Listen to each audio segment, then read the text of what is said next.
السلام عليكم ورحمة الله وبركاته. الحمد لله رب العالمين والصلاة والسلام على أشرف المرسلين وعلى آله وأصحابه وأزواجه وذرياته وأهل بيته أجمعين. சங்கைக்கும் மேன்மைக்கும் உரிய பெரியோர்கள சகோதரர்கள, எல்லாம் அல்லாஹு ஜல்ல ஜலாலு நாம் செய்யக்கூடிய எல்லா நற்காரியங்களையும் முகஸ்துதியின்றி இஹ்லாஸான முறையில் இறைவனுக்காக மட்டுமே செய்யப்பட்ட நல்வணக்கங்களில் நம் வணக்கங்களை அல்லாஹ் கபூல் செய்து கொள்வானாக.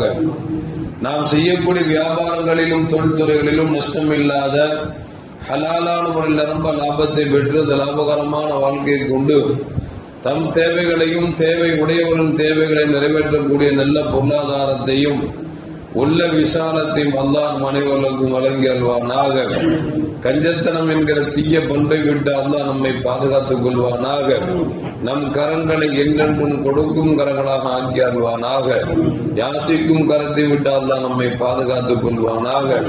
நம்மை இந்த உலகத்தில் வாழ வைக்கும் காலம் எல்லாம் நோய் நொடியின்றி உடல் ஆரோக்கியத்தோடு அல்லாஹ் நம்மை வாழச் செய்வானாக. அந்த ஆரோக்கியமான வாழ்க்கை கொண்டு அல்லாஹ் ரசூலை நெருங்கக்கூடிய அனைத்து நல்லவர்களையும் புரியக்கூடிய நல்ல முத்தகீன்களின் கூட்டத்தில் அல்லாஹ் நம்மை ஆக்கி அருள்வானாக. திடீர் மரணங்களை விட்டும் தீய மரணங்களை விட்டும் நம்மையும் நம் குடும்பத்தையும் நம் சமூகத்தையும் அல்லாஹ் முழுமையான முறையில் பாதுகாத்துக் கொள்வானாக. மருத்துவமனையின் செலவினங்களை விட்டும் வேதனைகளை விட்டும் அல்லாஹ் நம்மை காத்தருள்வானாக. நம்மில் யாரெல்லாம் நோயால் பாதிக்கப்பட்டு வீடே கதி என்றும் ஆஸ்பத்திரியை கதி என்றும் அல்லல் பட்டும் அவதிவிட்டும் இருக்கிறார்களோ அத்தனை மக்களுக்கும் வெகு விரைவாக நோயை போக்கி உடல் ஆரோக்கியத்தை வழங்குவதோடு அவர்களை கொண்டு அவர் குடும்பத்திற்கும் சமூகத்திற்கும் நல்ல பலன் தரக்கூடிய மக்களாக ஆக்கி அருள்வானாக. நாம் இந்த உலகத்தில் வாழ்ந்து மறைகிற நேரத்தில் லா இலாஹ இல்லல்லாஹ் முஹம்மது ரசூலுல்லாஹ் என்ற கலிமாவை மொழிந்து ஜன்னத்துல் ஃபிர்தௌஸை கண்ணால் கண்டு அகமகிழ்ந்து சிரித்த வண்ணமாக மரணிக்கக்கூடிய நல்வாக்கியம் பெற்ற மக்களில் அல்லாஹ் நம்மை ஆக்கி அருள்வானாக. மரணித்தும் மரணிக்காத இறைநேசரின் கூட்டத்தில் அல்லாஹ் நம்மை ஆக்கி அருள்வானாக. நாளை மறுமையிலே மாணவி முஹம்மது ரசூலுல்லாஹி ஸல்லல்லாஹு அலைஹி வஸல்லம் அவர்களின் திருக்கரங்களால் ஹவுதுல் கௌசர் என்கிற தடாகத்தில் நீர் பருகி அன்னாரின் ஷஃபாஅத்தை பெற்று அன்னாரின் கரம் எடுத்து ஜன்னத்துல் ஃபிர்தௌஸ் என்ற உயர்ந்த சொர்க்கத்தில் அவர்களோடு அல்லாஹ் நம்மை சங்கமிக்க செய்வானாக. எல்லாவற்றுக்கும் மேலாக இறை அன்பை பெற்று இறைவனை பார்த்து பரவசம் அடையக்கூடிய அவருடைய லிகாவையும் பருளாவையும் பெற்ற மக்களில் அல்லாஹ் நம்மை ஆக்கிக் கொள்வானாக. அருமையான மோமின்களே, அல்லாஹு ஜல்ல ஜலாலுஹு இந்த உலகத்தில ஒவ்வொரு சமூகத்திற்கும் ஒவ்வொரு நபிமார்களை அனுப்பினான். அனுப்பியது மட்டுமல்ல, அந்த மக்களிடத்தில் இறைவன் ஒருவன் நான் அல்லாஹ்வின் திருத்தூதராக இருக்கிறேன் என்று சொல்லுகிற பொழுது ஏற்றுக்கொள்ளாத மக்கள் அந்த மக்களை ஏற்றுக்கொள்ள வைப்பதற்காகவே மனிதர்களால் செய்ய முடியாத நிகழ்த்த முடியாத சில அதிசயங்களை வெளிப்படுத்தி நான் அல்லாஹ்வின் ரசூல் தான், நான் அல்லாஹ்வால் அனுப்பப்பட்ட நபிதான் என்பதை சில அற்புதங்களின் மூலியமாக எடுத்து காமித்தார் என்பது பல வரலாறு நமக்கு சொல்லி காட்டுகிறது. உலகத்தில் மனிதர்களால் நிகழ்த்த முடியாததை நபிமார்கள் நிகழ்த்துகிற பொழுது அதை அரபியில் மோஜிசா என்று சொல்வார்கள். அதே நேரத்தில் இறைநேசர்கள் நிகழ்த்தினார் என்று சொன்னால் அதற்கு பெயர் கராமத் என்று சொல்வார்கள். இந்த மோஜிசாவும் கராமத்தும் இருக்கிறது, நம்பித்தான் ஆக வேண்டும் என்பதை குர்ஆன் நமக்கு பறைசாட்டுகிறது. அதை நம்பவில்லை என்று சொன்னால் அந்த மனிதன் பரிபூர்ணமான மோமினாக மாட்டான் என்பதில் எந்த மாற்று கருத்தும் அல்ல. அப்படி பெருமானார் ஸல்லல்லாஹு அலைஹி வஸல்லம் அவர்களுக்கு நிறைய மோஜிசாக்களை அற்புதங்களை அல்லாஹ் வழங்கினார். அப்படிப்பட்ட அற்புதங்களில் ஒன்றுதான் கண்மணி முஹம்மது ரசூலுல்லாஹி ஸல்லல்லாஹு அலைஹி வஸல்லம் அவர்கள் மக்காவிலிருந்து மதீனாவுக்கு இறைவனுடைய சொல்லுக்கிணங்க ஹிஜ்ரத்து புறப்பட்டு சென்றார்கள். அவர்கள் போகிற பொழுது செய்தன அபூபக்கர் சித்தீக் ரலியல்லாஹு தஆலா அன்ஹு அவர்களும் சேர்ந்து தான் போனார்கள். மதீனாவுக்கு கொஞ்சம் தொலைவுக்கு முன்பாகவே கண்மணி முகமது ரசூலுல்லாஹி ஸல்லல்லாஹு அலைஹி வஸல்லுக்கு தாகமும் பசியும் எடுக்க ஆரம்பித்து விட்டது. தாகமும் பசியும் ஏற்பட்டு விட்டது. அபூபக்கர் நாயகத்தில் சொன்னார்கள், அபூபக்கரே, பசி வந்து விட்டது, அதோ ஒரு வீடு தெரிகிறது, அந்த வீட்டிலே சென்று ஏதாவது கேளுங்களேன் என்று சொன்னார்கள். செய்த அபூபக்கர் சித்திக் ரலியல்லாஹு தஆலா அவர்கள் நபியின் ஆணைக்கு இணங்க அந்த வீட்டில் சென்று ஏதாவது தாருங்கள் என்று கேட்கிறார்கள். அந்த வீட்டிலே ஒன்றும் இல்லை. அந்த வீட்டிலே உம்மு முஹம்மது என்கிற ஒரு வயதான பெரிய மனுஷி, வயதான கிழவி ஒருவர் இருக்கிறார். அவங்கள்ட்ட போய் கேட்கிறாங்க, பசிக்குது, தாகம் அடிக்குது, ஏதாவது தாங்களேன்னு இருக்கும் பொழுது ஒன்றும் இல்லை என்கிறார்கள். அப்படி என்று சொன்னால் அந்த ஒரு ஆடு ஒன்று இருக்கிறது அல்லவா, இந்த ஆட்டிலே பால் கறந்தாவது எங்களுக்கு தாருங்கள் என்று கேட்கிறார்கள். உம்மு முஹம்மது அவர்கள் சொன்னார்கள், இந்த ஆட்டிலே பால் வராது. ஏனென்று சொன்னால் இது இன்னும் குட்டி ஈனவில்லை, குட்டி ஈனக்கூடிய அளவிற்கு வயதுக்கும் வரவில்லை. இந்த ஆட்டிலே எப்படி பால் கறந்து கொடுக்க முடியும், பால் வராதே என்று சொல்லி ஆட்டுக்கு சொந்தக்கார பெண் உம்மு முஹம்மது ரலியல்லாஹு தஆலா அன்ஹா சொல்லுகிறார்கள். இந்த செய்தியை பெருமானார் ஸல்லல்லாஹு அலைஹி வஸல்லம் அவங்கள்ட்ட வந்து சொல்றாங்க, யார சொல்லலாம், அந்த ஆடு இன்னும் குட்டியே ஈனலையா, அதுவே ஒரு குட்டியா இருக்குதா, பால் கறந்தால் பால் எப்படி வரும் என்று பெண்மணி கேட்கிறார்கள் என்று சொன்ன பொழுது நபிகள் நாயகம் ஸல்லல்லாஹு அலைஹி வஸல்லம் சொன்னாங்க, அந்த ஆட்டை மட்டும் நீங்க என்கிட்ட கொடுங்க, பால் நாங்க வர வச்சுக்கிறோம் அப்படின்னு சொல்லி அந்த ஆடை கேட்கிறார்கள். கண்மணி முகமது ரசூலுல்லாஹி ஸல்லல்லாஹு அலைஹி வஸல்லம் அந்த உம்மு முஹம்மது ரலியல்லாஹு தஆலா அன்ஹா அந்த ஆட்டை கொடுக்கிறார்கள்.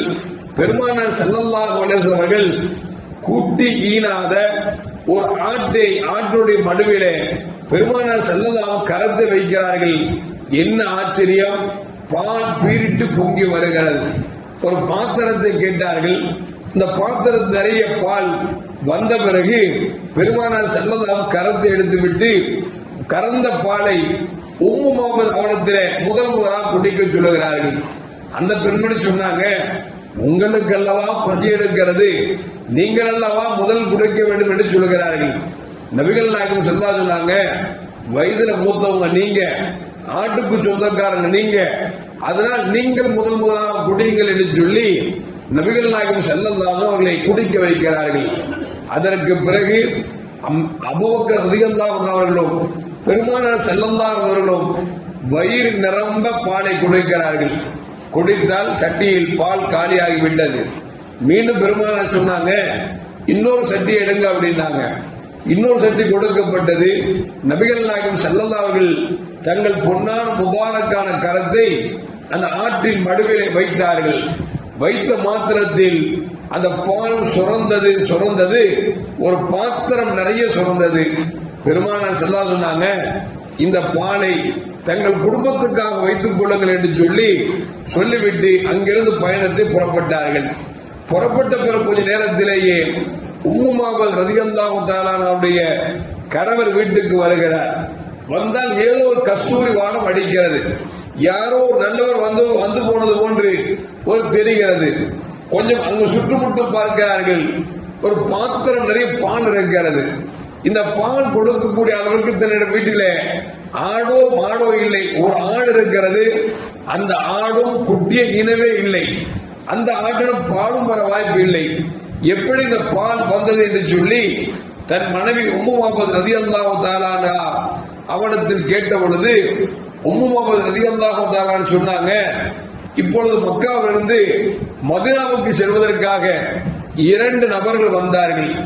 அவர்கள் ஒருவர் முஹம்மது ஸல்லல்லாஹு அலைஹி வஸல்லம், இன்னொருவர் அபூபக்கர் சித்திக் ரலியல்லாஹு தஆலா அன்ஹு.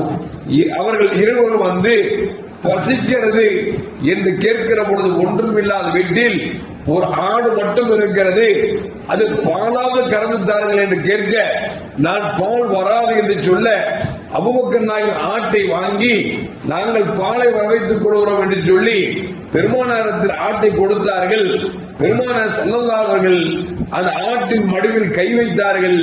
பால் தானாக சொந்த காட்சியை பார்த்தேன் என்பது மட்டுமல்ல, கறந்த பாலை முதலாக தான் குடிக்காமல் என்னை குடிக்க செய்தார்கள் என்று உம்மு முஹம்மது ரலியல்லாஹு தஆலா சொன்னார்கள்.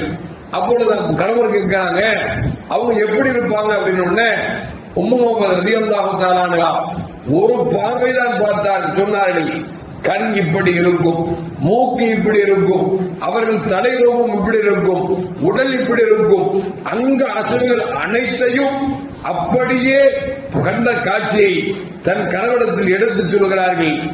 தன் கணவரும் பின்னால் ஓடோடி சென்று முஹம்மது ஸல்லல்லாஹு அலைஹி வஸல்லம் கரம் பிடித்து இஸ்லாத்தை ஏற்றார்கள் என்பது ஒரு நீண்ட வரலாறு.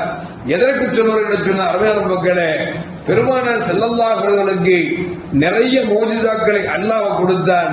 அதிலே ஒரு மோஜிசா, குட்டி ஈனால் ஒரு ஆற்றில் மடுவில் கை வைத்தவுடன் பால் சுரக்கிறது என்று சொன்னால் உலகத்தில் இதை நிகழ்த்த முடியுமா? மனிதர்களால் நிகழ்த்த முடியாத ஒரு செயலை பெருமானார் ஸல்லல்லாஹு நிகழ்த்தி காமிக்கிறார் என்று சொன்னால் இந்த ஆற்றலை கொடுத்தவன் அல்லாஹ் என்று என்பதில் எந்த மாற்று கருத்தும் அல்ல.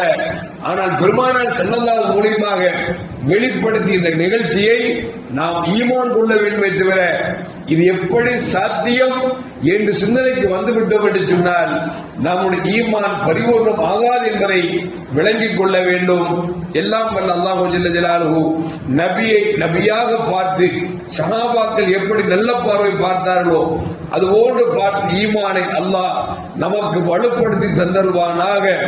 அஸ்ஸலாமு அலைக்கும் வரஹ்மத்துல்லாஹி வபரகாத்துஹு. ஸல்லல்லாஹு அலா முஹம்மது ஸல்லல்லாஹு அலைஹி வஸல்லம். ஸல்லல்லாஹு அலா முஹம்மது ஸல்லல்லாஹு அலைஹி வஸல்லம். ஸல்லல்லாஹு அலா முஹம்மது யா ரப்பி ஸல்லி அலைஹி வஸல்லம்.